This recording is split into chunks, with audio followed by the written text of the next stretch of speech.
Let's get a check now of the top business news stories. Our business editor, Kate Moody's here. Hi, Kate. Hi, Tom. The British pound has hit a record low. Well, that happened on Monday. How's it doing today? Well, vulnerable but stable is how some analysts have been describing it. The British currency is still down about 4% since Friday, 20% lower than it was at the start of this year.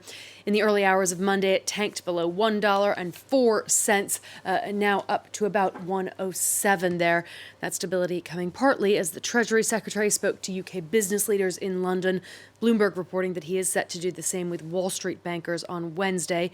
Kwasi Kwarteng saying he's confident that the massive, if largely unfunded tax cuts that he outlined on Friday would indeed help tackle inflation and boost economic growth in the medium term. He also said he was in close and regular contact with the Bank of England, which is poised to raise interest rates yet again, possibly ahead of schedule, if needed. The Bank of England's going to have to be far more aggressive in what it does. And not only that, but they may have to actually be so before the next scheduled meeting at the start of November.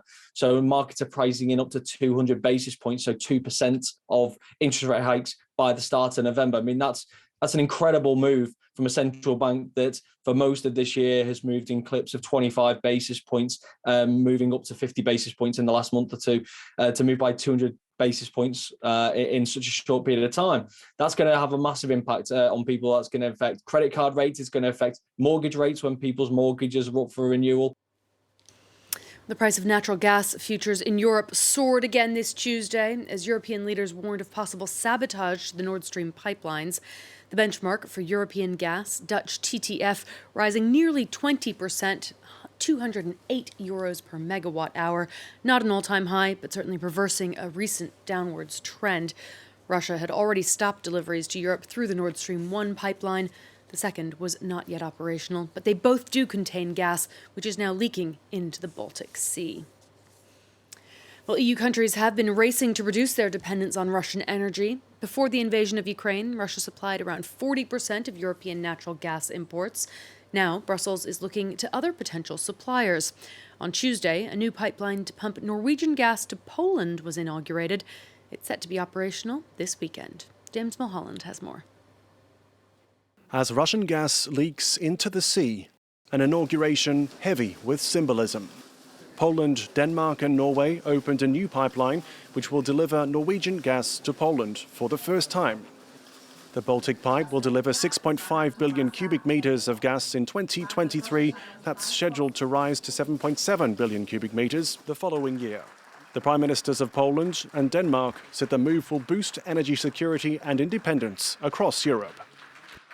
Today we are entering a new era, an era of energy sovereignty, of energy freedom, and of enhanced security, energy security, but also of security in the broader sense. I'm very proud that we have done this together. We have to do all we can to remove energy as a Russian instrument of power and to provide our citizens with cheaper energy. Baltic Pipe aims to end Poland's and indeed the European Union's dependence on Russian energy. Moscow shows no signs of resuming its gas deliveries, which has seen EU countries scramble to secure new suppliers before the winter. At the weekend, German Chancellor Olaf Scholz secured a new deal for gas and diesel with the UAE and also held talks with Saudi Arabia and Qatar.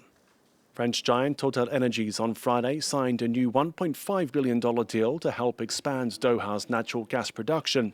A day earlier, Spain announced that it had increased the flow capacity of its pipeline with France, meaning it could supply up to 6% of its neighbours' natural gas consumption. Now, as energy prices soar, many small German businesses are struggling to pay their bills and stay open.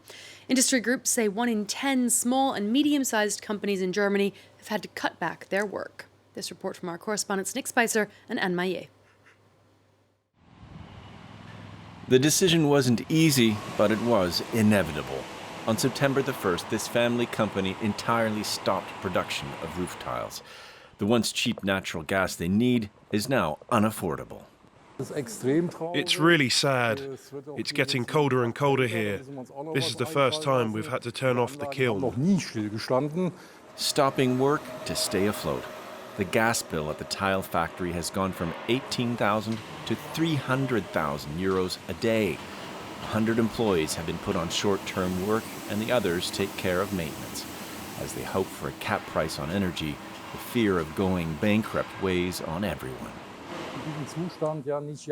We can't keep this up for years. We can last for a month or two, but then something has to happen. Otherwise, the lights will go out forever in our company. As winter approaches, the energy crisis spreads fear through all German industry, from tile making to baking. Here in Mailliet, just outside of Berlin, they've cut back on the products on offer as well as opening hours. The hike in price for both ingredients and energy has led some 500 bakeries to close. Hallo, guten Morgen. Hallo. Once again, the wait feels endless as promised government money still hasn't taken shape. They talk to us about a cap on energy prices for industry, for example, or about subsidies for companies that use a lot of energy and a drop in VAT. All these measures are being talked about, but for now, nothing concrete has happened, and it's very hard for us to manage. The number of bankruptcies jumped some 26% last August compared to the year before. With economists predicting a recession in winter, the German economy has some tough times ahead. The World Bank predicts that economic growth in China will lag behind the rest of the region this year for the first time since 1990. The World Bank saying China's GDP growth this year will be 2.8%. That's compared to 8.1% in 2021. While the rest of East Asia and the Pacific will see an expected 5.3% GDP increase this year compared to 2.6% last. Now, China saw a strong rebound from the first wave of the pandemic, but its strict zero-COVID policy led to problems this year as more infectious variants sparked more lockdowns and affected economic activity. Also a factor in the Chinese slowdown, the meltdown of the real estate market, which represents around a third of China's GDP. Well, meanwhile, the head of the World Trade Organization has been warning that global trade activity is likely to remain sluggish.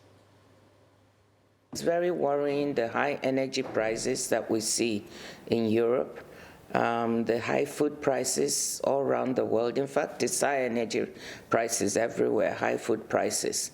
And the likelihood that that might continue into the next year because of worries about availability of fertilizer and other inputs for next year's planting season. So grosso modo, I think that the outlook is it's looking a bit gloomy. That's all for now, Tom. Thank you very much indeed. Our business editor, Kate Moody. Thank you. I'll be back in 2 minutes. Don't go away.